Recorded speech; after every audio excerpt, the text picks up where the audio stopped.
اور وہ ان کو لے کر طوفان کی لہروں میں چلنے لگی۔ لہریں کیا تھیں؟ گویا پہاڑ تھے۔ اس وقت نوح نے اپنے بیٹے کو جو کشتی سے الگ تھا پکارا کہ بیٹا ہمارے ساتھ سوار ہو جا اور کافروں میں شامل نہ ہو۔ اس نے کہا کہ میں ابھی پہاڑ سے جا لگوں گا، وہ مجھے پانی سے بچا لے گا۔ فرمایا کہ آج اللہ کے عذاب سے کوئی بچانے والا نہیں اور نہ کوئی بچ سکتا ہے مگر وہی جس پر اللہ رحم کرے۔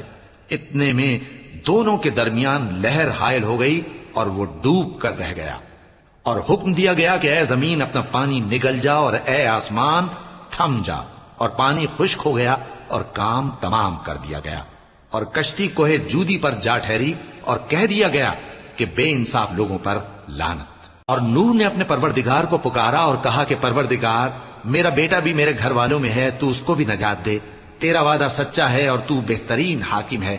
اللہ نے فرمایا کہ اے نوح، وہ تیرے گھر والوں میں نہیں ہے، وہ تو سراسر بد عمل ہے، تو جس چیز کی تم کو حقیقت معلوم نہیں اس کے بارے میں مجھ سے درخواست ہی نہ کرو، اور میں تم کو نصیحت کرتا ہوں کہ نادان نہ بنو۔ نوح نے کہا پروردگار، میں تجھ سے پناہ مانگتا ہوں کہ ایسی چیز کی تجھ سے درخواست کروں جس کی حقیقت مجھے معلوم نہیں، اور اگر تو مجھے نہیں بخشے گا اور مجھ پر رحم نہیں فرمائے گا تو میں تباہ ہو جاؤں گا۔